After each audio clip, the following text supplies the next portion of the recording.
platform media sosial apa sih yang sebenarnya paling cocok untuk dipergunakan untuk kampanye? Setiap media sosial itu platformnya memiliki karakteristik yang berbeda-beda. Kita berpikir bahwa siapapun yang berkomentar, siapapun yang nge-share, siapapun yang memproduksi konten adalah kebenaran. Kalau ingin mencari sesuatu yang benar, cari sumber aslinya gitu loh. Kalau mau tahu informasi tentang pemilu, lihat di KPU.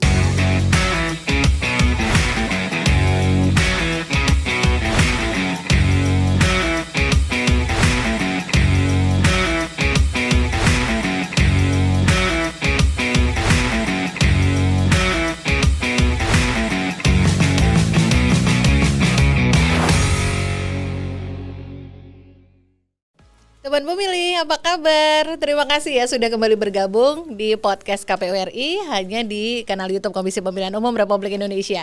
Senang sekali kembali menjumpai teman pemilih semua karena episode kali ini pasti akan seru sekali untuk disimak sama semua teman pemilih di seluruh tanah air karena tamu kita juga spesial banget nih untuk hari ini. Nah, teman pemilih, setelah sekian episode, kalau tidak salah ini udah 20 sekian episode ya, kalau teman pemilih mengikutin semua, kita mendatangkan beragam tamu dengan latar belakang dan juga cerita yang berbeda-beda supaya kita bisa membawa banyak cerita dan juga banyak inspirasi nih kepada teman pemilih. Nah, untuk episode kali ini akan khusus banget karena kita akan mendatangkan seorang dokter. Wow, dokter media sosial pertama di Indonesia. Ini spesial banget. Kita kasih sambutan dulu untuk Kang Arul. Dokter media sosial loh, Kang.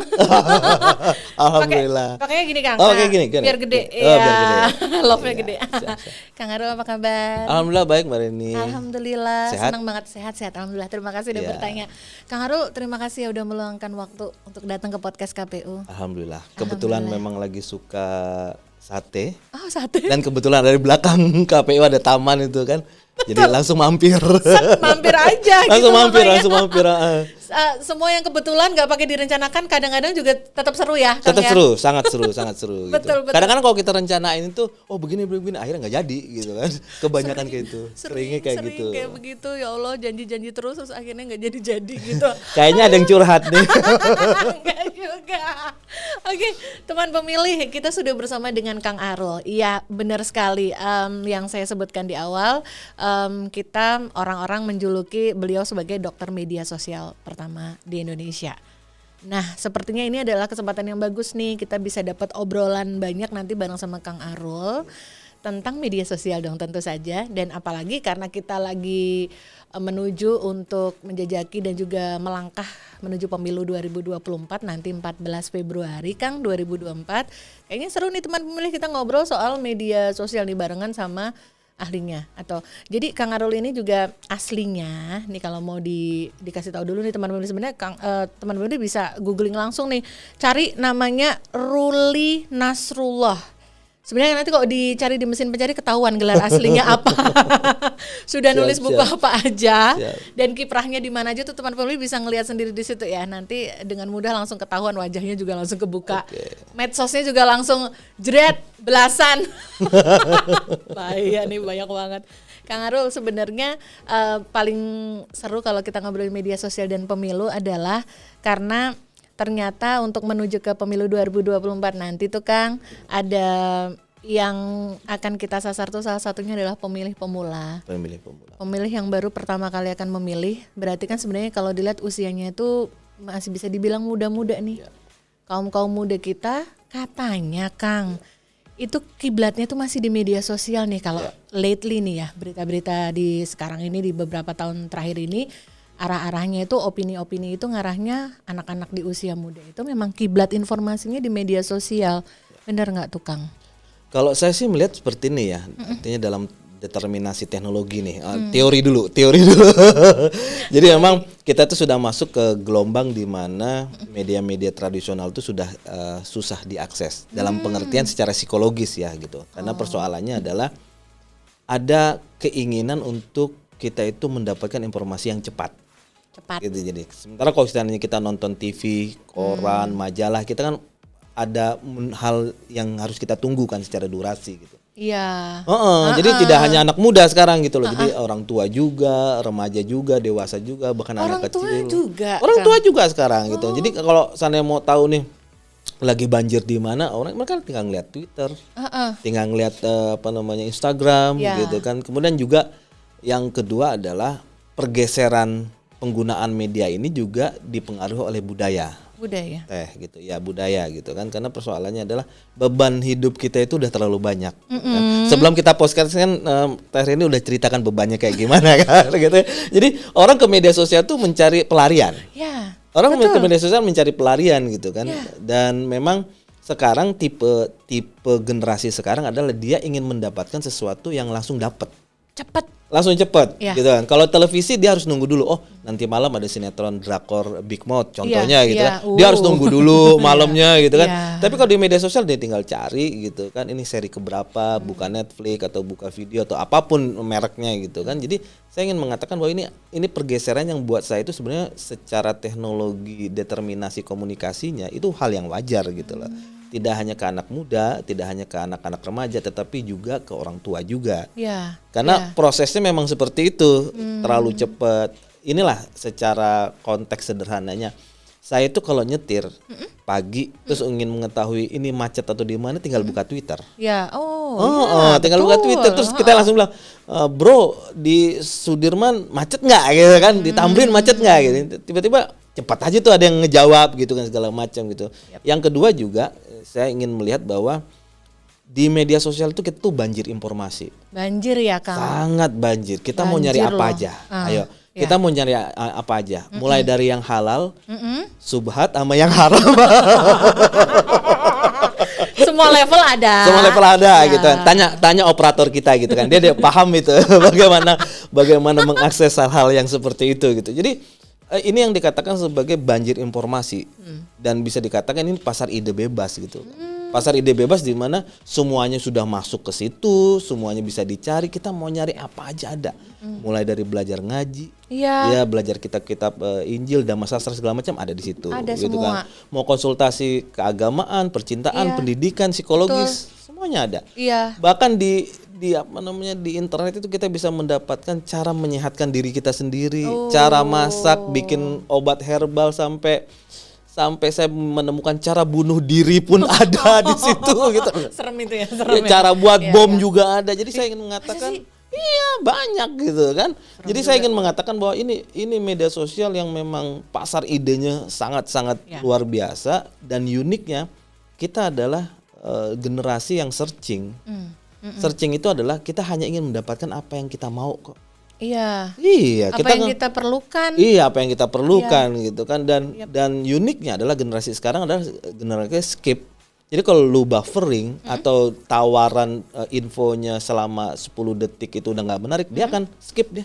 Cari yang lain, cari yang lain, cari yang lain. Cepat gitu. itu loh. Sangat cepat sekarang Iya, gitu. benar-benar.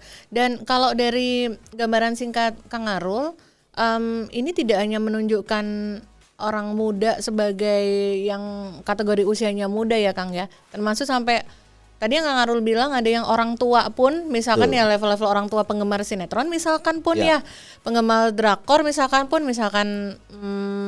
parents muda, orang tua muda yang anak-anaknya mungkin masih di tahap SD atau SMP mungkin juga itu kan masih termasuk yang kayak generasi yang ikut saat ini eksis. Betul. Dan masih aktif berkarya gitu ya. Betul. Kang ya, betul. Karena persoalannya begini, ini kan kita masuk dalam situasi digital nomaden kan. Di mana mungkin awalnya orang berpikir bahwa oke, media sosial itu untuk anak remaja. Untuk anak-anak, ngapain sih kita bikin status gitu kan? Bikin status Jakarta hujan lah, orang tinggal lihat keluar Jakarta lagi hujan kok gitu. Ngapain bikin status seperti itu? Tapi persoalannya kan secara budaya hampir semua aspek kehidupan kita sekarang udah digital. Iya. Kita mau beli obat sudah ada aplikasinya. Udah ada. Iya, mau beli Iya. makanan sudah ada aplikasinya. Sudah banyak. Mau bayar tinggal ada aplikasinya. Jadi Banyak apapun sampai benerin AC, nyapu rumah ada aplikasinya. Jadi membuat tidak hanya orang muda, anak-anak, tapi orang tua juga akhirnya dipaksa gitu kan untuk bermigrasi dari yang biasanya secara manual gitu kan ke dunia digital gitu kan. Dan uniknya sekarang mau minimarket sampai tukang sayur itu bisa diorder gitu. Bisa via online. Biasa online gampang gitu kan. banget. Bayangin tahu 5 ya, ayam setengah kilo gitu kan, sayur kangkung segala macam. Artinya memang ini sudah dalam posisi budayanya sudah mulai berubah gitu kan. Media sosial dan media internet itu bukan menjadi hanya sekadar saluran saja, tapi udah menjadi kebutuhan yang memang primer untuk manusia gitu. Iya, betul. Taruhlah kalau misalkan masyarakat dengan kategori usia yang udah cukup senior misalkan pun, kalau misalnya tidak terlalu familiar dengan, kita suka nyebutnya generasi Facebook ya, karena mereka tidak familiar dengan Instagram atau Twitter ya. Nah kemudian mereka masih bisa dengan mudah lebih cepat daripada media konvensional, mereka bisa buka YouTube ya Kang. Semestinya begitu. Udah ada update YouTube tuh, selebriti apa yang dia mau ikutin ya kan. Sekarang lagi rame selebriti apa misalkan gitu. Daripada nunggu TV, ntar infotainment kan ada jadwalnya jam sekian sampai jam sekian. Betul. Kalau dia buka YouTube, diketik di keywordnya udah langsung trendingnya apa, sesuai infonya apa. Sesuai kebutuhan dia. Persoalannya adalah begini, Teh, saya panggilnya Teteh aja, kan orang Sunda. Jadi persoalannya adalah bahkan orang tua pun menikmati kejayaan media sosial. Gitu Kang. Oh ya, coba buka TikTok. Sekarang banyak orang tua yang minta maaf yang udah nggak sadar usianya, joget-joget gitu kan di TikTok, terus bikin ngelawak segala macam, dan dia mendapatkan uang dari itu gitu kan, karena diapresiasi, dihargai segala macam. Jadi saya sih memandangnya positif aja ya, karena ini adalah pasar ide bebas dan mereka kreatif segala macam, dan inilah ekonomi digital gitu loh. Ekonomi yang mungkin 5-10 tahun yang lalu kita nggak pernah berpikir bahwa media sosial itu bisa menghasilkan uang untuk banyak orang. Betul sekali. Iya. Siapa yang mengira jualan gordeng 10 gelombang kanan 10 gelombang kiri khusus di media sosial juga kan, hanya di TikTok. Orang nggak pernah berpikir kan, kalau dulu kan oh gue harus datang ke Tanah Abang nih gitu kan, gue harus ngeliat ini ke toko gitu. Sekarang cukup 10 gelombang kanan 10 gelombang kiri udah di TikTok segala macam. Kita mau bikin apa aja semuanya di media sosial gitu. Betul, apalagi ternyata juga orang-orang yang menggerakkan atau mengembangkan atau mengimprove media sosial itu juga tahu peluang ya Kang Arul ya. Itu persoalannya. Tidak hanya akses informasi cepat, tapi juga beberapa memang menyediakan platform untuk bisa mendapatkan keuntungan finansial. Sangat keuntungan finansialnya sangat, karena persoalannya adalah dulu kalau misalnya kita bicara televisi bukan saya mengartikan bahwa televisi itu tidak ada yang nonton, selalu ada segmentasinya, captive marketnya tetap selalu ada. Tapi persoalannya adalah untuk memproduksi sebuah siaran televisi, terutama iklan, itu kan diperlukan kemahiran dan kemampuan yang sangat luar biasa. Gitu kan. Belajarnya juga bisa 3 bulan atau 6 bulan. Sekarang media sosial dengan aplikasi udah ada template 5 detik jadi itu video gitu kan. Betul kan? Itu kayak kalau misalnya kita boleh name it lah, kalau misalnya mau naikin ke TikTok itu ada CapCut segala macam, ada Quick segala macam. Jadi praktis gitu. Enggak tahu cara fade in, fade out atau cut to ada template-nya. Gitu kan. Iya. Terus kalau cuman sadar foto saya cuman 3, videonya 1. Ini udah ada template yang fotonya 3, videonya 1 gitu. Betul. Itu makanya jadi semakin mudah. Sangat mudah. Kalau Kang Arul atau juga teman pemilih kalau melihat nih misalkan tadi di aplikasi TikTok, kelihatannya nih misalkan orang-orang yang kayaknya kalau dari sisi look-nya itu kok kayaknya dia bukan orang-orang yang belajar ilmu desain atau desain grafis secara serius, tapi tetap bisa bikin video-video. Tetap bisa bikin video yang cukup bagus gitu. Cukup lumayan. Karena memang bisa dinikmati. Media digital dan aplikasinya gitu kan itu menyiapkan banyak hal gitu loh, banyak hal yang memudahkan orang. Tergantung sekarang bagaimana orang itu memanfaatkan media sosial dan aplikasi itu gitu. Betul banget. Dan sepertinya teman pemilih juga semuanya bisa ikut mengamini nih kalau selama ini teman pemilih lebih condong kepada media sosial yang mana tuh? Apakah benar sesuai kebutuhan aja masih lebih menikmati media konvensional atau justru sudah jauh lebih banyak meluangkan waktunya untuk lebih banyak scrollingnya di media sosial aja nih. Itu sebenarnya kalau dari sisi kayaknya ada ya Kang, kayak ada penelitian atau angka-angka statistik yang kayak orang ternyata lebih banyak meluangkan waktu di media sosial. Itu setiap tahun itu kayak lembaga seperti We Social Media atau Hootsuite dengan segala macam itu memang merilis itu gitu loh. Bahkan riset itu adalah riset seluruh dunia. Jadi di berbagai negara itu gitu kan, itu dia melakukan riset bagaimana kebiasaan ya, behave-nya netizen Indonesia itu seperti apa, berapa jam ngabisin gitu kan, dan data terakhir itu sekitar 3 sampai 4 jam orang Indonesia itu habis untuk main media sosial aja. 3 sampai 4 3 jam. sampai 4 jam itu habis untuk main sosial media saja. Kalau Tereni mungkin 5 jam karena 2 jamnya untuk masukin ke keranjang yang 99 plus tapi belum dibayar-bayar juga. Jadi Ketebak banget kan. Ketebak banget gitu kan. Jadi cuman belanja klik taruh keranjang tapi enggak ada. Jadi saya ingin mengatakan bahwa itu sampai aplikasi apa yang digunakan, bagaimana aksesnya, siapa jenis kelaminnya, demografinya, psikografinya seperti apa, itu semua datanya itu udah ada semuanya gitu kan. Karena persoalannya begini, uniknya adalah di media sosial itu apapun yang kita lakukan itu ada rekamannya. Iya. Iya, jadi kita ngeklik berapa lama pun sampai 0, sekian detik pun itu sudah direkam. Oh gitu. Iya, jadi gampang itu kayak lembaga-lembaga riset gitu untuk mengcrawl data dari Indonesia itu tinggal cari IP-nya apa dengan segala macam, terus dilihat bagaimana kebiasaan jejak digitalnya, keluarlah itu. Dan itu kalau yang dibilang semua pengguna media sosial tuh jadi kebaca perilakunya, kayak ternyata dia nge-like-nya lebih banyak di apa gitu kan, juga jadinya ke-record juga ya Kang? Sangat ke-record gitu, karena karena bukan nggak ada tool sebenarnya. Oh gitu? Karena kita mengizinkan. Jadi gini, jadi setiap kita menginstal aplikasi apapun gitu ya, baik di handphone kita yang lunas cicilan atau masih masih milik siapa gitu kan. Jadi ketika kita install, orang sering main iya aja. Padahal kan harus dibaca tuh bahwa ketika kita menginstal di situ ada tulisan apakah aplikasi ini diizinkan untuk mengakses. Bayangin loh, mengakses gitu. Jadi tidak hanya mengakses media tapi juga kamera, nomor kontaknya, bahkan ada beberapa aplikasi tuh yang bisa mengakses kegiatan finansialnya di aplikasi gitu. Nah, ini bayangin ya, kalau seandainya kita menginstal lebih daripada 30 sampai 50 aplikasi di handphone gitu kan. Berarti ada 50 perusahaan gitu kan. 50 penyedia aplikasi yang sudah mendapatkan rekam jejak data kita. Makanya kadang-kadang Tereni itu pasti akan ditawarin oleh iklan-iklan yang terkait dengan selama ini biasa ngeklik apa sih? Iya, di timeline kan? Di timeline gitu. Betul. Jadi kalau seandainya biasa beli emas 30 kg gitu kan setiap minggu sekali gitu kan. Ini contohnya. Contoh ya, nggak apa-apa, cuma contoh. Contoh. Jadi besoknya juga akan ada iklan tentang perhiasan, iklan tentang ini. Jadi memang merekam jejak digital itu setiap orang berbeda-beda. Jadi itulah yang secara algoritma dilihat oleh aplikasi, dilihat oleh perusahaan penyedia media sosial maupun marketplace atau fintech dengan segala macam untuk melihat perilaku orang tuh seperti apa sih. Kayak begitu.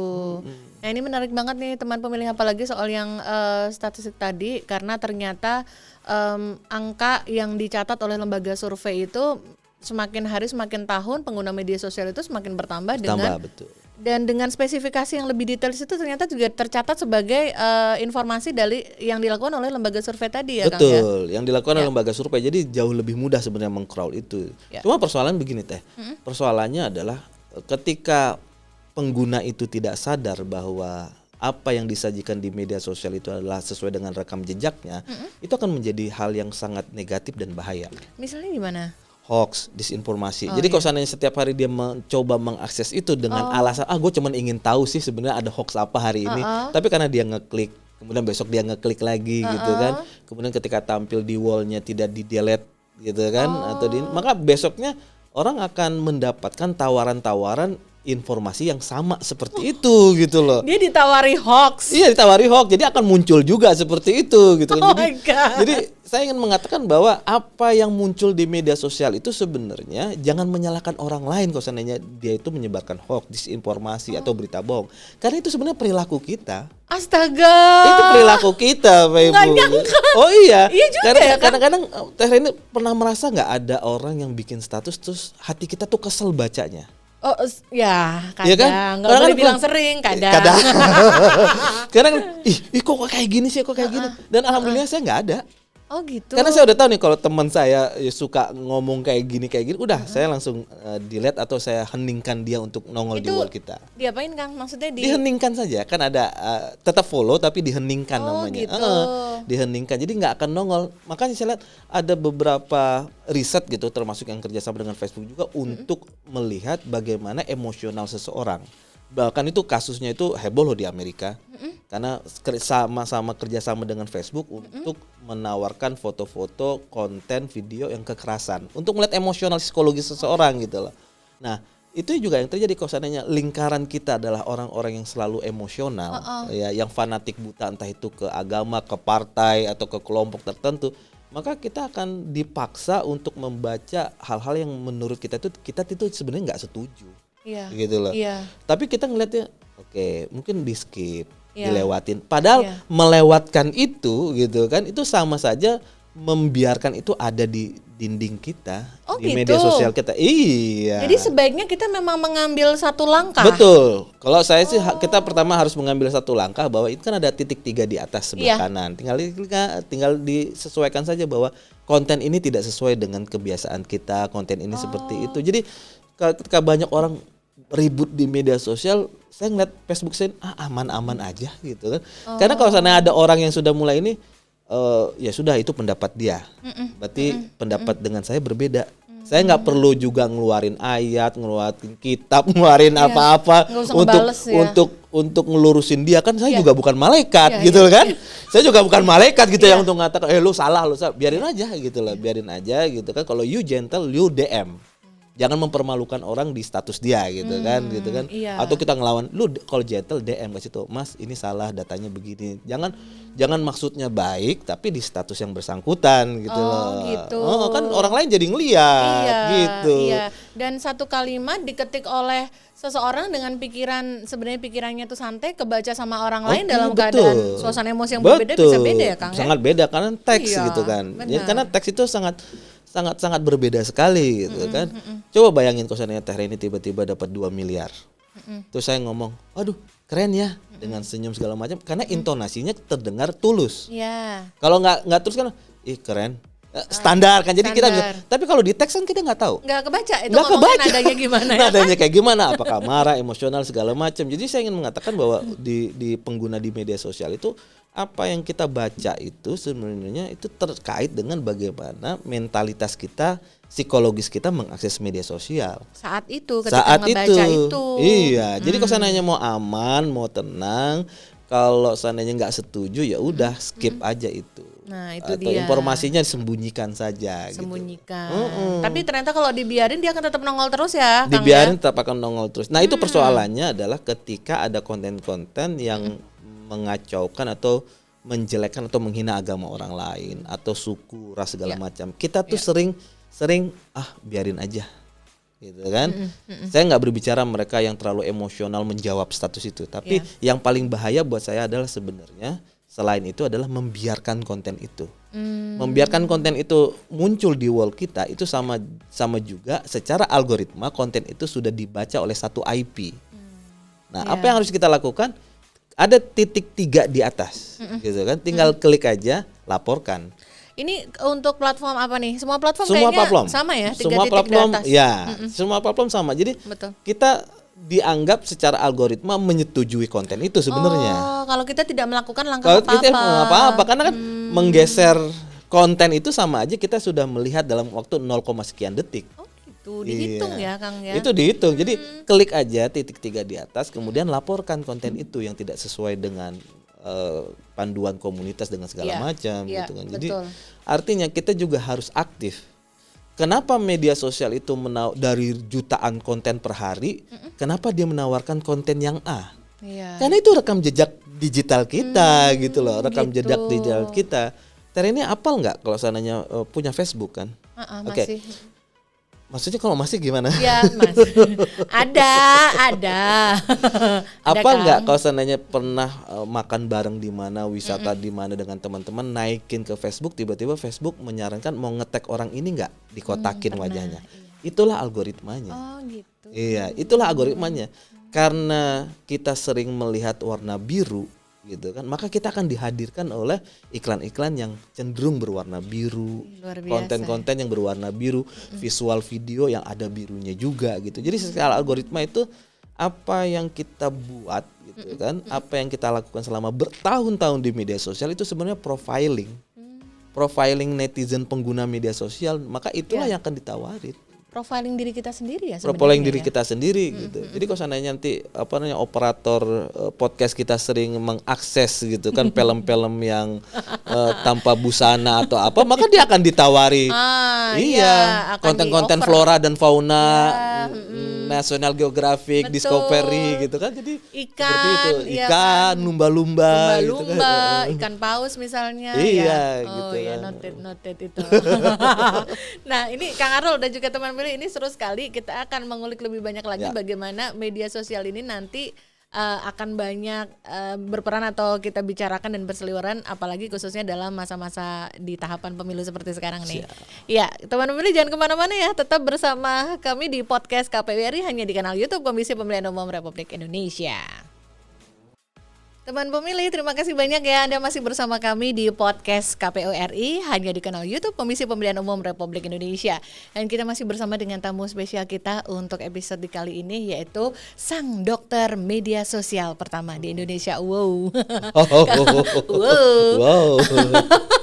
Kang Arul, kalau tadi menyambung obrolan kita di segmen sebelumnya, kita mulai masuk kepada obrolan bagaimana sih media sosial ini akan mengambil peran di tengah-tengah tahapan pemilu 2024 nih Kang. Kita kan lagi sibuk terus nih menginformasikan dan mengingatkan teman pemilih semua di seluruh tanah air bahwa nanti kita akan menggunakan hak suara untuk yang sudah berhak di tanggal 14 Februari 2024. Masih beberapa tahun ke depan, tapi tahapan pemilunya sudah berjalan terus nih saat ini. Kita sudah melakukan kegiatan dan juga proses untuk menuju ke penyelenggaraan pemilu tersebut.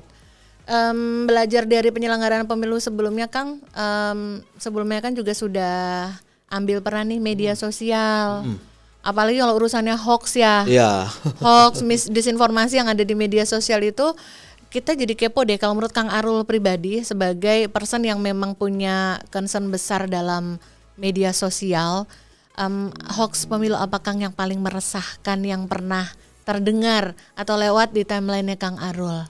Ingat nggak? Kalau saya semua hoax itu meresahkan. Gitu ya Kang? Tapi yang lebih meresahkan lagi adalah dua perilaku sebenarnya. Oke, perilaku pertama adalah perilaku logika waktu cepat, gitu kan? Kenapa perilaku logika waktu cepat ini meresahkan? Karena persoalannya adalah semua itu seperti ditangkap oleh netizen waktu pemilu yang sebelumnya ya. Iya. Itu Itu ditangkap netizen sebagai sesuatu hal yang bersifat kebenaran.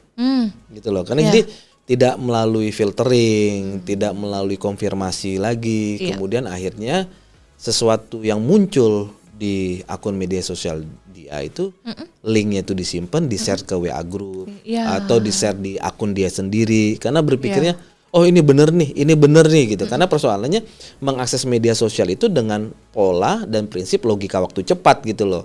Tidak ingin mengkonfirmasi, filtering, mencari ini sebenarnya sumbernya asli atau tidak gitu. Nah yang kedua yang paling meresahkan adalah matinya kepakaran gitu loh. Matinya kepakaran. Jadi siapapun di media sosial kan sekarang bisa mengunggah konten, memproduksi konten apapun. Dan paling susah adalah dan paling sulit untuk dibendung adalah mengomentari apapun gitu. Iya, jadi itu dikomentari. Coba bayangin Teh ya, ada saudara kita ataupun sepupu yang nge-share sebuah link terus dia dikomentari gitu loh. Kita kan pasti akan percaya kan? Percaya bahwa nggak mungkin lah sepupu gue yang nyebarin hoax dengan segala macam gitu kan. Nggak mungkin lah orang ini nyebarin hoax, nggak mungkin lah disinformasi. Tapi itu yang terjadi gitu loh. Dengan dua sikap perilaku media sosial, yang pertama logika waktu cepat, yang kedua adalah matinya kepakaran gitu. Akhirnya kita berpikir bahwa siapapun yang berkomentar, siapapun yang nge-share, siapapun yang memproduksi konten adalah kebenaran. Padahal kita diberikan pilihan bahwa kalau ingin mencari sesuatu yang benar, cari sumber aslinya gitu loh. Kalau mau tahu informasi tentang pemilu, lihat di KPU. Kalau seandainya masalah-masalah pemilu pengawasan, lihat di Bawaslu akunnya. Kalau mau informasi soal apapun tentang partai, tentang perilaku, tentang aktivitas, lihat ada Kompas, Republika, Media Indonesia, Tempo yang memang akunnya itu dipercaya Iya, gitu lah. iya. Dia mereka melalui proses penyuntingan, editorial segala macam gitu. Iya. Jadi saya ingin mengatakan bahwa di media sosial tuh bahkan untuk ke saudara sendiri pun kita jangan percaya gitu loh, terkait Tanpa dengan disaring. ya terkait dengan pemilu, hoax Ya. dengan segala macam gitu. Jadi yang pertama kali harus kita tempatkan adalah kita harus tahu sumber. Ah itu loh Teh. Jadi sumber informasi itu dari mana? Jadi kalau seandainya dari konten yang meresahkan, konten itu muncul dari perorangan, tampaknya adanya konfirmasi, maka itu patut dicurigai. Bukan Ya. berarti kita langsung nolak ya. Ya. Jadi patut dicurigai gitu. Jadi kalau seandainya ingin tahu tuh carilah informasi pertama gitu loh. Iya. Informasi pertama dari sumber yang pertama gitu kan, dari dari akun media sosial memang lembaganya kredibel. Lembaganya kredibel. Kalau dia dari jurnalis tentu saja dia sudah dapat validasi atau sudah dapat Ya. yang dari Dewan Etik ya. Ya, Dewan Pers maksudnya. Dewan Pers segala Iya. macam gitu Betul, kan. betul. Dan juga udah kerjasama kan dengan media sosial kayak Facebook itu kan. Jadi cek fakta itu juga dengan segala macam. Yang kedua juga kita sudah punya perangkat gitu loh. Jadi banyak organisasi LSM, NGO itu yang memang seperti kalau saya boleh nyebutin gitu kan, kayak Mavindo gitu kan. Jadi memang khusus dia juga punya web, punya apps-nya juga untuk melihat ini yang hoax tuh seperti apa. Itulah. Kemudian beberapa Pemda juga sudah mengeluarkan akun media sosial untuk memang melihat bahwa ini hoax loh, ini berita ini hoax loh. Jadi sebenarnya kita kalau punya waktu yang cukup panjang dan tidak memakai logika waktu cepat, setiap orang tuh pasti akan mendapatkan informasi yang benar. Cuma persoalannya di situ. Iya. Jempol kita itu jauh lebih cepat dibandingkan kesadaran kita. Luar biasa. Iya kan. Kayak Teh ini pasti sadar lah jempol untuk masukin keranjangku lebih cepat dibandingkan kesadaran bahwa di dompet kita duitnya hanya sekian gitu loh. Yang penting jempolnya masukin keranjang dulu lah gitu. Jadi Ntar bayarnya kan bisa. iya Iya. gitu. Jadi itu perilaku jempol itu memang sangat luar biasa Iya. gitu kan. Jadi memang bukan sesuatu yang aneh karena memang inilah media sosial gitu loh. Inilah Iya. media sosial kalau Iya. kita masuk ke media sosial tanpa membawa kesadaran gitu kan. Tanpa ingin tahu bahwa tidak semua informasi yang ada di media sosial itu mengandung kebenaran. Iya. Iya. Bahkan sekarang sudah mulai ada gitu kan tampilan-tampilan yang hampir mirip dengan KPU, gitu. Iya. Hampir mirip dengan Kompas. Jadi tapi padahal ada Kompas titik S, orang nggak ngeliat titiknya gitu. Jadi fontnya sama Iya, gitu kan, iya. tulisannya sama, layoutnya sama, tapi dia nggak ngeliat titik kecil di bawah Iya, itu. Gitu. Padahal betul. itu bukan itu. Jadi ini memang ada orang-orang, ada kelompok tertentu yang memang ingin sengaja menyuburkan hoax seperti itu. Karena itu tadi masalah terbesar adalah dengan melakukan seperti itu dia bisa seperti bikin pembunuhan karakter terhadap partai lain, Iya, ya iya, kan? iya. Terhadap calon lain. Iya. Intinya adalah untuk dia mendapatkan keuntungan dari situ gitu. Jadi saya ingin mengatakan buat teman-teman pemilih bijak gitu loh, bijak untuk menerima semua konten yang ada di media sosial gitu loh. Iya, betul. Budayakan berdiskusi dengan orang lain, budayakan untuk mencari bahwa ini loh sumber pertamanya dari KPU, sumber Iya. pertamanya dari Bawaslu atau dari media yang memang sudah dikenal atau Iya. dari pemerintah sendiri gitu kan. Artinya jangan cepat terlalu emosional menanggapi sebuah berita. Nah itu tadi teman pemilih kita bisa ngelihat nih dari yang sudah diceritain sama Kang Arul ternyata tapi omong-omong Kang Arul ternyata nggak mau nyebutin loh mana hoax pemilu yang paling meresahkan versi Kang Arul nggak Ya. mau nggak mau buka dia. Nggak Yang paling apa-apa. yang paling meresahkan tuh kalau gaji 13-nya nggak jadi cair. Itu lebih meresahkan. Itu lebih meresahkan. Hoax nggak penting. Oh, nggak penting. Iya itu dia. Nah tapi ternyata kita bisa menyambungkan nih obrolan yang tadi barusan disampaikan Kang Arul sama yang sebelumnya bahwa apa yang misalkan kita yang muncul di timeline di medsos kita tuh isinya kok hoax dan hoax kayak misalnya dari 5 konten kok 3 diantaranya 2 diantaranya kok hoax gitu. Ternyata itu juga bagian dari perilaku kita yang Betul. tidak mau melakukan action ketika kita melihat suatu info yang disinyalir hoax ya Kang Betul, ya. betul. Jadi kita memang harus melakukan sesuatu seperti apa misalnya laporkan atau misalkan tidak tertarik dengan konten ini gitu kan. Itu ternyata penting dalam penilaian di media sosial ya. Maksud si medsosnya ngebaca perilaku kita gitu Betul. ya Kang Kan ya. tadi kan sudah sempat di-spill juga tadi ya bahwa apapun yang nongol di media sosial kita, karena begini deh Teh. Berpikir bahwa kita tuh punya 200 juta lebih penduduk Indonesia. Ya. Dan laporan We Social Media itu bahkan pengguna nomor handphone pun lebih banyak dibandingkan penduduk Indonesia sendiri, gitu kan? Gitu kan? Iya. Dan yang mengakses media sosial dan internet itu 100 juta lebih. Itu datanya ada di We Social Media gitu. Bayangin kalau setengahnya aja 50 juta bikin konten satu hari. Bagaimana mesin artificial intelligence itu menyodorkan konten kepada si pengguna. Iya, luar Dia biasa pasti loh. akan milih kan, akan milih. Nah, bagaimana cara dia memilihnya? Sesuai dengan perilaku pengguna di media sosial. Nah, Ya, itu jadi tuh. kalau seandainya hoaxnya kita sering muncul, mungkin bisa jadi ya kita suka dengan itu, meskipun kita cuma kepo doang. Ya, jadi kita ngeliatnya di Facebook nih, Facebook hoax, di IG enggak, di Twitter enggak, tapi perilaku kita di Facebook itu terbaca oleh mesin, oleh algoritma, dan itu bisa disaranin di Instagramnya, Ya. bisa disaranin juga di Twitter, bisa disaranin juga di semua platform media sosial gitu. Jadi saya ingin mengatakan bahwa itu perilaku kita gitu loh, dan semua media sosial itu ada disclaimernya.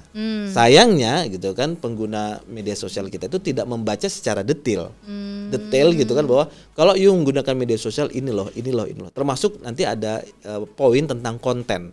Nah, konten itu yang disodorkan oleh pemilik media sosial ataupun algoritma robotiknya si media sosial adalah konten yang memang sesuai dengan perilaku dan rekam jejak digital si penggunanya. Iya, jadi itu. buat saya teman pemilih jangan asal menerima konten, tapi buat saya adalah beraksi gitu loh. Bersikap ya? Bersikap gitu. Jadi nggak hanya oh ini hoax, udah skip aja. Tapi itu tetap membiarkan ada di wall kita.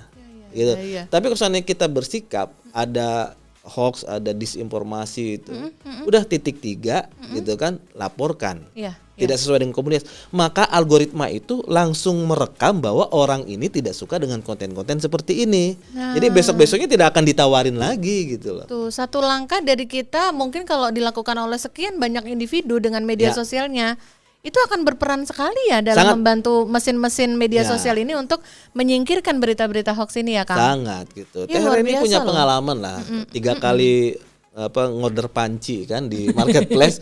Besok-besoknya pasti akan muncul iklan panci kan. Besoknya lagi muncul lagi, besoknya muncul lagi, karena itu tadi itu perilaku gitu loh. Ya, Dan uniknya yang muncul itu bebas ongkir, diskon 70% gitu kan. Tepat seperti kebutuhan, Tepat. ya kan? Kadang-kadang begitu. Iya ya. Kadang-kadang begitu. Jadi uniknya adalah karena semua tahu gitu kan. Oke, ini dia gajiannya tanggal 25 atau tanggal 1. Gitu. Jadi ketika tanggal dia swasta tanggal 25 gajian, maka iklan-iklan itu akan lebih kenceng di tanggal 25 gitu loh. Karena itu tadi perilaku kita gitu kan. Perilaku kita gitu kan. Dan uniknya gitu kan, bahwa tidak hanya di aplikasi ya, di handphone sendiri dia sudah bisa mendetek tuh. Kita makan bakso di sini berapa lama, datang ke Taman Lawang Mas Satrio tuh berapa lama, malam-malam di sana gitu kan. Operator kita sudah iya. untuk Iya. makan sate gitu Ya, kan. ayo siapa yang namanya Satrio teman pemilih, ayo suka sate nggak?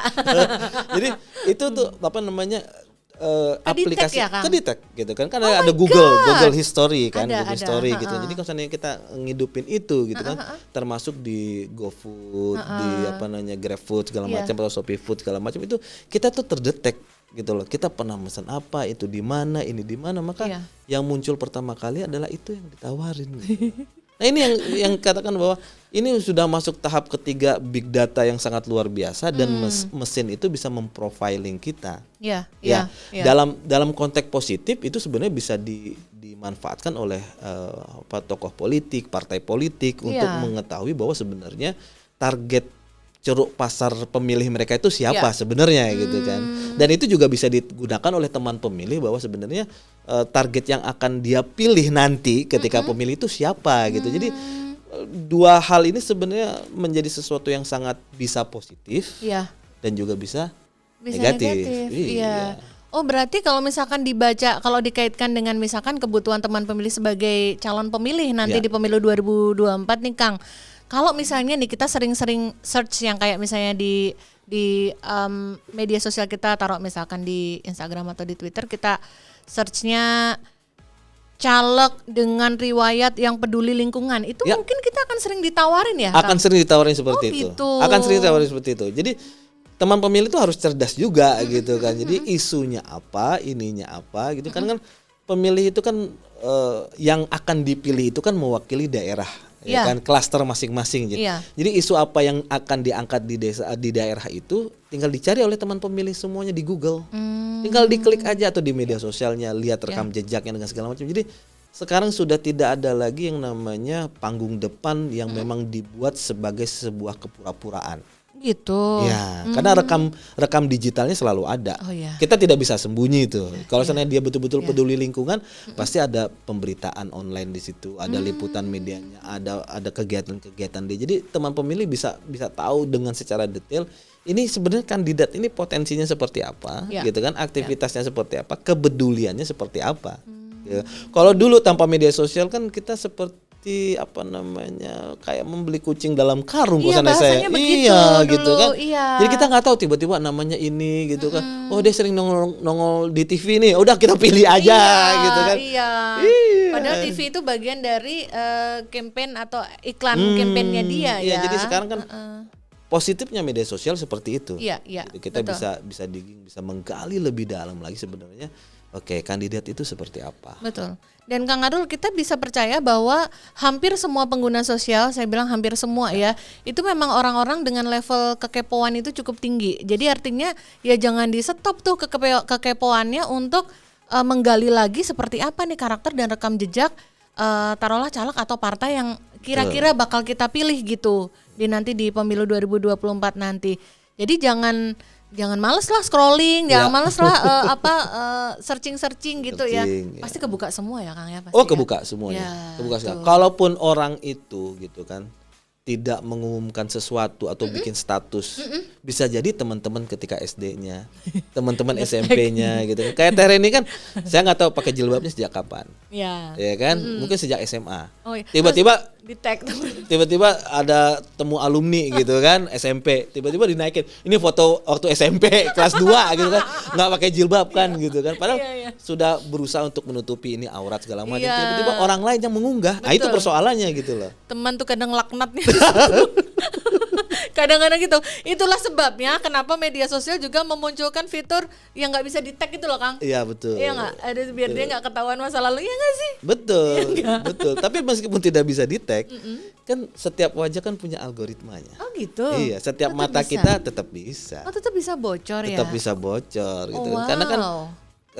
Karena kan persoalannya adalah setiap foto yang naik gitu kan, itu kan pasti ada gambar bit ya. Satu bit titik gitu kan, bytes itu kan 1 dan 0 gitu. Jadi kalau seandainya Teh Reni dengan Teh Rina, gitu. Seandainya Reni dan Rina gitu kan, mirip ya gitu kan. Jadi sering bersama, nanti akan dilihat tuh karakter bitnya dalam foto itu.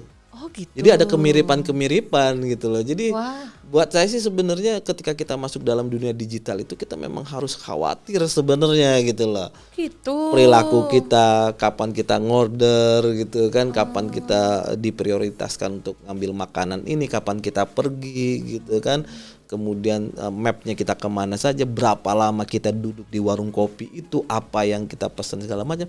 Itu adalah profiling yang sangat luar biasa. Iya gitu. loh. Jadi kalau seandainya dimanfaatkan oleh pelaku politik, aktivis politik, partai politik itu bisa mendapatkan pemilih yang sesuai dengan yang mereka inginkan gitu. Termasuk juga teman pemilih ketika ingin memilih kandidatnya dia juga tahu gitu kan sebenarnya gitu kan. Ini kayak gimana sih rekam jejaknya kayak gimana sih? Itulah media sosial. Luar biasa loh. Hal-hal yang bisa kita capai dan bisa kita cari lebih banyak itu ada di media sosial ya kalau kita benar-benar mau memanfaatkan dengan jeli. Ngomong-ngomong Kang Arul, kalau menurut Kang Arul ya, ketika orang mau browsing seorang caleg atau mungkin ya kalau nggak ya caleg sih biasanya karena profil orang-orangnya ya. Menurut Kang Arul pribadi, orang itu akan memilih mencari kejelekannya atau prestasinya sih?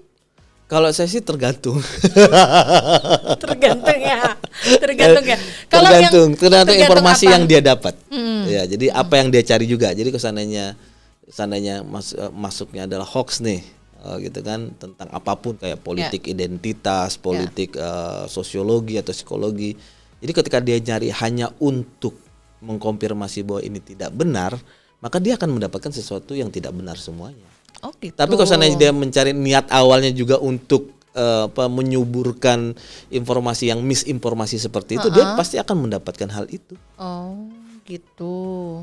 Iya ya, sesuai Sesuai apa gitu yang loh. ada di Maui ya sebenarnya Sesuai ya. apa yang ada di Maui gitu loh. Jadi itu permainan media sosial itu tidak sekadar saluran ya, vessel gitu loh.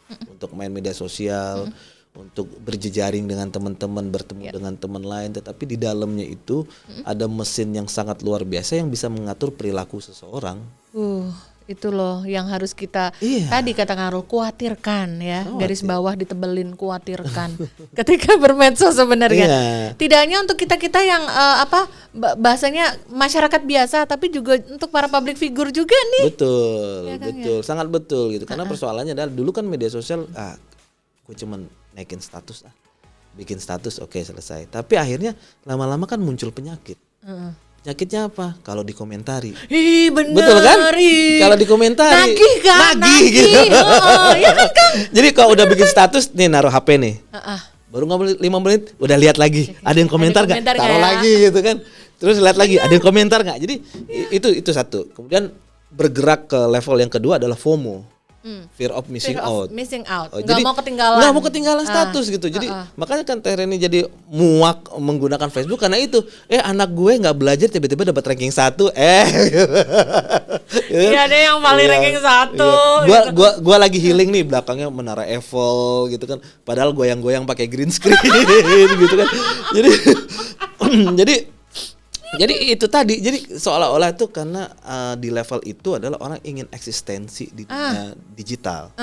Karena bisa jadi dalam dunia nyata orang nggak menghargai dia, gitu loh. Hidupnya kesepian.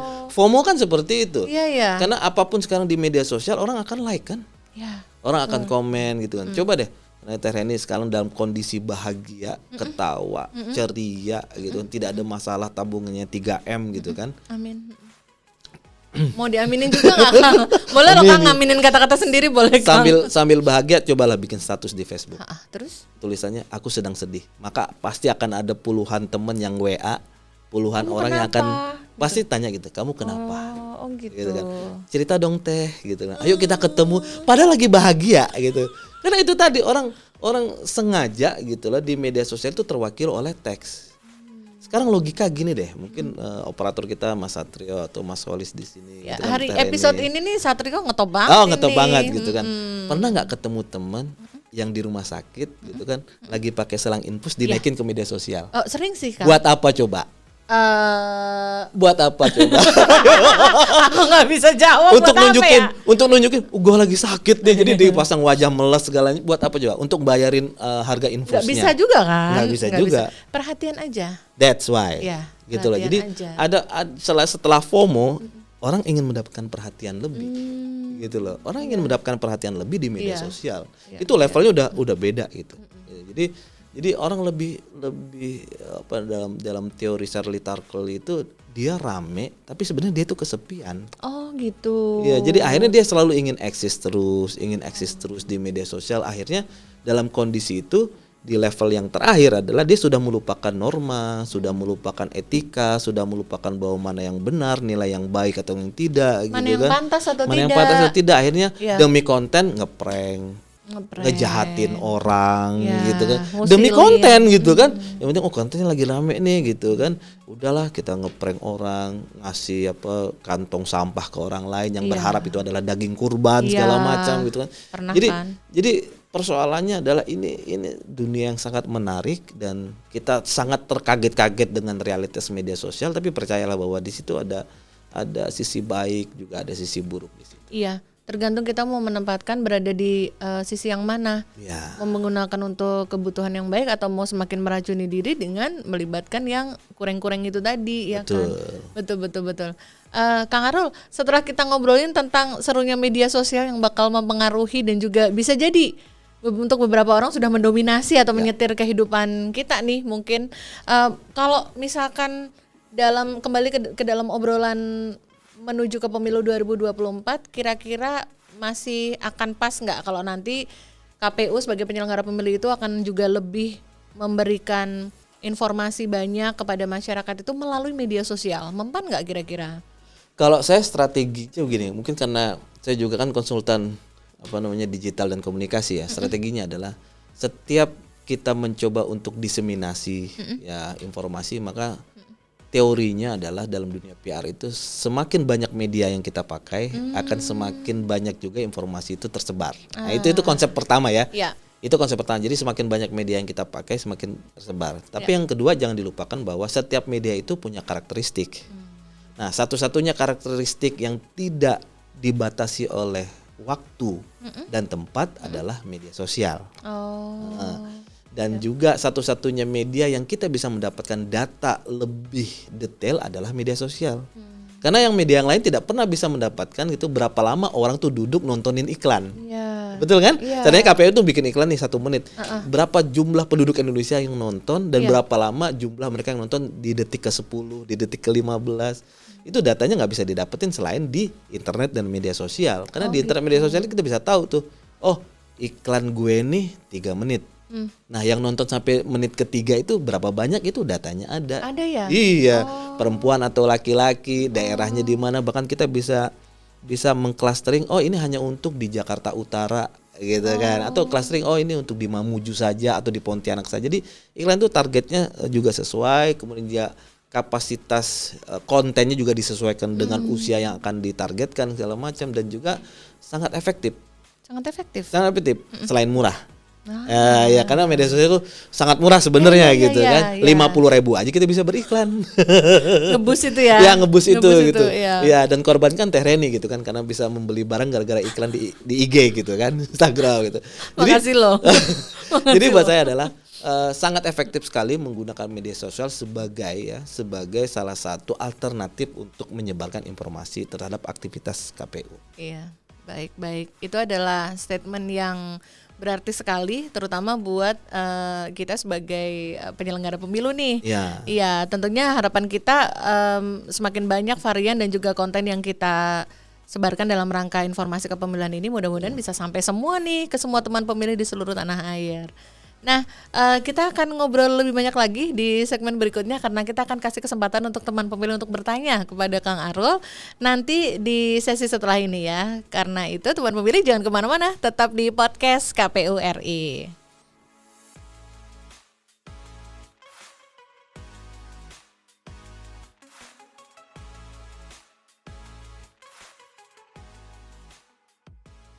Terima kasih teman pemilih, masih terus bersama kami di podcast KPU RI hanya di kanal YouTube Komisi Pemilihan Umum Republik Indonesia.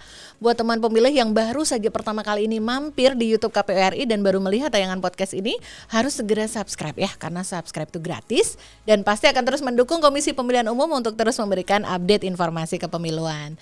Nah, sekarang untuk episode kali ini kita bersama tamu spesial kita untuk episode ini, yaitu Kang Arul. Kita sudah sampai pada segmen yang seru nih, yaitu segmennya adalah NKCTP. Nanti kita cerita tentang pemilu. Ini obrolan biasanya sih orang bisa cerita tentang pengalaman kepemiluannya, Kang. Tapi khusus buat Kang Arul, kita mau kasih kesempatan kepada teman pemilih untuk nanya. Oh, siapa? Karena soal medsos ini kan selalu menjadi hal-hal yang menarik perhatian ya.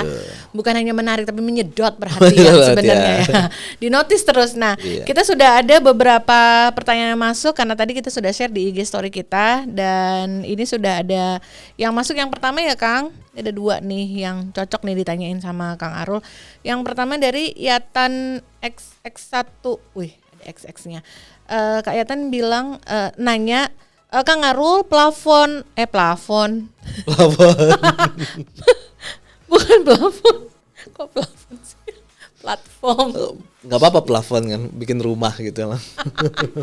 Platform media sosial apa sih yang sebenarnya paling cocok untuk dipergunakan untuk kampanye?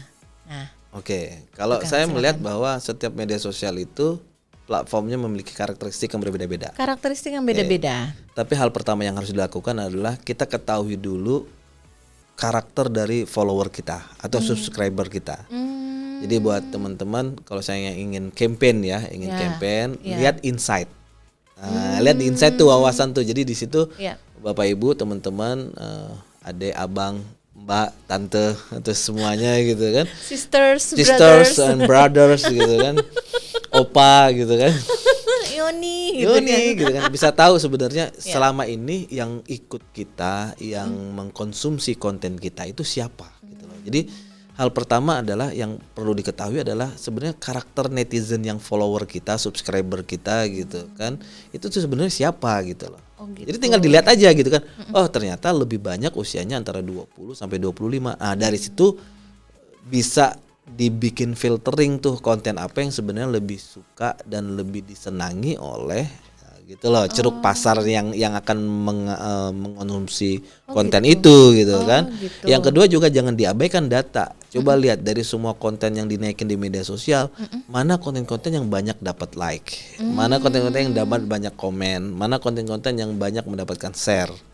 Nah, itu adalah data real yang semestinya itu kan diduplikasi gitu kan dengan konten-konten yang lebih segar, lebih baru dengan topik yang menarik, karena itulah yang disukai oleh netizen. Gitu loh. Jadi meskipun kita akan berpikir bahwa oke, Kang Aru, kalau Facebook itu kan sudah mulai ke bapak-bapak dan emak-emak gitu kan gitu. Karena anak-anak mudanya udah bergeser ke Instagram. Nah, akhirnya dari Instagram juga orang udah bergeser nih, karena Instagram itu orang buat jualan sama buat wisata gitu kan. Bergesernya kemana? Bergesernya ke TikTok untuk video yang sekarang apapun bisa gitu kan. Lalu Twitter tetap aja obrolan politik. Meskipun itu kita bisa tuh, oh di sini kita ngobrolin politik, di sini ngobrolin politik, di sini ngobrolin politik. Asal yang penting buat saya adalah ketahui dulu konsumen kita, ceruk pasar kita itu apa. Dan jangan salah menggunakan fitur. Gitu loh. Fitur TikTok itu lebih banyak orang ngelihatnya adalah video. Terus kita fokus hanya ke foto aja gitu kan, tanpa suara, tanpa teks, itu nggak akan bosen. Terus kita berbicara soal apa namanya teknologi dengan segala macam, tapi campaign-nya di LinkedIn. LinkedIn itu kan orang buat nyari kerja gitu kan, buat nyari peluang, buat nyari apa teori-teori pengembangan diri gitu kan, self help dan segala macam. Jadi salah platform gitu kan. Kemudian juga produksi video yang bagus-bagus tapi naikinnya di Twitter. Itu kan jadi bisa naik, tapi kan persoalannya bukan untuk itu gitu loh. Pangsanya memang bukan iya betul. dibentuk seperti itu konten betul. Terus juga di Instagram naikin konten, tapi linknya itu ada di konten itu.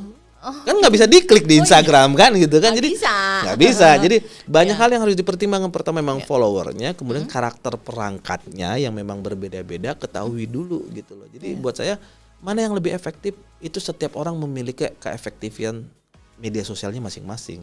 Setiap orang dan setiap platform yang dia punyai seseorang tersebut karakteristiknya pasti beda-beda. Sangat beda, sangat beda antara calon A dengan calon B meskipun followernya sama, gitu kan, subscribernya sama, tapi karakter yang subscribe itu berbeda semuanya. Oh gitu. Ini hal baru nih untuk sama-sama kita ketahui ya teman pemilih ya. Jadi atau secara sederhana deh, saya kasih spill ya. Buka aja Twitter Map lah. Twitter Map itu kalau seandainya kita buka, masukin akun kita bisa tahu tuh follower kita yang di Pulau Jawa tuh sekian persen, di Sumatera tuh sekian persen, di Kalimantan sekian persen. Kalau kita klik lagi, di Kabupaten apa namanya Kepulauan Seribu sekian persen, di Jakarta Utara sekian persen. Jadi salah satu website itu bisa kita tahu sebenarnya follower kita berasal dari mana. Atau di business.facebook.com dibuka aja, kita bisa tahu tuh karakter usianya, demografinya seperti apa. Artinya itu data yang semestinya selama ini mungkin diabaikan oleh para kandidat ataupun aktivis politik atau partai politik, tinggal dipergunakan saja gitu. Jadi tinggal diaktifasi sih sebenarnya. Itu satu langkah yang sebenarnya lebih memaksimalkan fungsi dari setiap platform itu tadi ya, untuk kepentingan kita semua pemilik akun ya. Betul. Itu betul. Thank you ya Kang sudah merespon pertanyaan pertama ya. Nah ini ada lagi nih Kang. Dapat hadiah umroh atau apa ini? Brosurnya. Diaminkan dulu. Amin. Diaminkan sama semua teman pemilih itu kan siapa tahu diijabah ya kan. Amin ya Kang ya. Pertanyaan kedua nanti disimpan dulu harapannya mau didoain apa Kang. Oke, pertanyaan kedua dari Kak Antomar 72 ya. Pertanyaannya adalah kalau tadi bicara pertanyaan pertama tadi nanya tentang platform apa yang paling efektif atau mempan buat kampanye. Kalau ini yang kedua adalah konten apa sih Kang yang paling relate sama netizen zaman sekarang? Mungkin dalam konteksnya ini si kakak yang nanya ini kalau dia adalah seorang caleg yang mau menginformasikan, memperkenalkan dirinya. Jadi yang paling mempan itu konten-kontennya bentuknya apa, Kang? Ini persoalan media sosial. Persoalan media sosial adalah tidak ada satupun rumus yang mengatakan bahwa konten ini efektif. Oh gitu. Tidak ada. Oh gitu. Setiap orang yang pernah FYP, pernah trending topik tidak bisa mengulang itu 2 kali, 3 kali, 4 kali atau 5 kali sampai seterusnya. Nggak pernah ada. Gitu. Iya, nggak akan pernah ada gitu kan. Pernah dengar nggak lagu kayak Dil Tekedal gitu ya, kayak gitulah gitu kan. Kan ketika dia bikin konten yang baru lagi itu bisa jadi tidak FYP, tidak trending.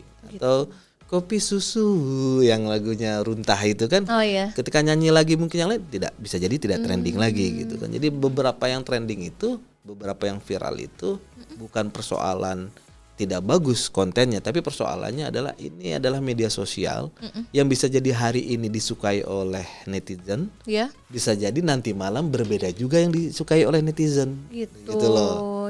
Jadi pertimbangannya sebenarnya banyak juga, mulai dari momen gitu kan. Bayangin kalau seandainya tiba-tiba semua 9 pokok harga naik. Orang lebih konsentrasi melihat 9 pokok itu kan kontennya, tiba-tiba kita datang dengan konten yang joget-joget yang nggak masuk gitu. Jadi momennya nggak pas. Momennya sangat tidak pas gitu. Jadi buat saya adalah konten apa yang paling bagus adalah konten jujur aja gitu loh. Jadi jujur aja, oke, gue branding gue petani gitu aja. Udah konten-konten tentang pertanian dan segala macam. Jadi orang juga akan melihat si kandidat itu dia memang bidang kerjanya, profesionalismenya di bidang itu gitu loh. Jadi memang aja. Ya balik ke diri sendiri sebenarnya. Kalau konten yang bagus itu seperti apa ya balik ke sendiri juga gitu loh. Dan itu relate dengan anak Jaksel ya, jadi harus ngomong relate gitu. Literally. jadi relate dengan jawaban yang pertama tadi. Jadi kita tahu sebenarnya kekuatan kita di mana, kita tahu audiens kita berapa, demografinya, psikografis dan sosiografisnya. Tinggal kita olah aja kontennya seperti itu, gitu kan. Artinya saya ingin mengatakan bahwa siapapun sebenarnya bisa bikin konten, siapapun bisa melihat konten itu oleh netizen, gitu kan. Tapi yang paling penting adalah buat ini menjadi sesuatu yang serius. Karena strateginya adalah jangan dikira orang main media sosial itu tidak punya kesibukan. Ya kan, jangan dikira yang main media sosial itu statusnya hanya orang biasa saja. Kan, mulai dari minta maaf kalau saya bilang profilnya hanya penjaga gerbang sekolah sampai direktur dan komisaris dan profesor segala macam, sekarang mainnya media sosial. Punya akses untuk melakukan itu. Jadi kalau seandainya melakukan ketidakjujuran dalam berkampanye gitu kan, bisa jadi nanti orang kan, hey, gue tahu lo gitu kan. Lo inget nggak pernah ini? Gitu kan? Jadi ya sudah, balik aja kepada diri kita, branding kita seperti apa, itu yang dilihat gitu. Karena persoalannya adalah ini dunia yang siapapun bisa speak up. Kan, beda dari dulu kan, siapapun bisa speak up sekarang, siapapun bisa menjatuhkan orang, bisa mendikikan orang gitu kan. Jadi berhati-hatilah di media sosial gitu kan. Pergunakan konten yang jujur gitu kan, tidak dimanipulasi gitu kan. Kalau manipulasi ya selfie boleh lah, manipulasi agak putih-putih dikit gitu kan, boleh lah. Lancip-lancip lancip gitu kan, itu masih dalam taraf yang wajar gitu kan. Betul. Karena orang seneng kayak gitu loh, bahwa orang tuh seneng, gue petani ini, nasib gue gimana nih kalau seandainya gue milih orang yang nggak suka pertanian, nggak suka nasib rantai jual belinya seperti apa. Jadi ketika isu itu tepat itu kan, saya yakin itu akan dimakan oleh netizen gitu. Istilah saya dimakan gitu ya. Dicerna. Betul. Oke, Kang Arul, thank you sudah merespon pertanyaan dari kakak tadi. Ini sepertinya juga akan mewakili banyak ketanda tanya atau keingintahuan netizen juga. Ternyata fakta-fakta yang dimiliki oleh pakar media sosial itu atau komunikasi digital itu ternyata faktanya seperti itu ya. Mudah-mudahan ini bisa banyak memberikan insight ya kepada semua teman pemilih di seluruh tanah air yang ikut menyaksikan podcast ini. Jangan kemana-mana ya teman pemilih, tetap di podcast KPU RI. Teman pemilih, terima kasih banyak ya masih terus bersama kami di kanal YouTube Komisi Pemilihan Umum Republik Indonesia untuk podcast KPU RI. Untuk episode kali ini yang kita beruntung banget bisa kedatangan seseorang yang dijuluki sebagai dokter media sosial pertama di Indonesia, Kang Arul. Kang, thank you loh obrolannya tadi. Beberapa waktu kita udah ngobrol seru banget, dan sebenarnya walaupun kita ketawa-ketawa tapi obrolan yang bisa kita sarikan dari Kang Arul itu luar biasa, bisa memberikan banyak insight untuk teman pemilih. Thank you banget ya Kang Arul, dan sebelum kita sudahi dulu podcast episode kali ini, Kang Arul kasih pesan dong untuk semua teman pemilih di seluruh tanah air, kira-kira apa nih sebaiknya yang bisa disikapi oleh teman pemilih dalam menghadapi pemilu 2024 nanti, khususnya dalam ranah media sosial. Oke, buat teman pemilih di podcast KPU RI, pertama adalah bersabar, dan bersabar.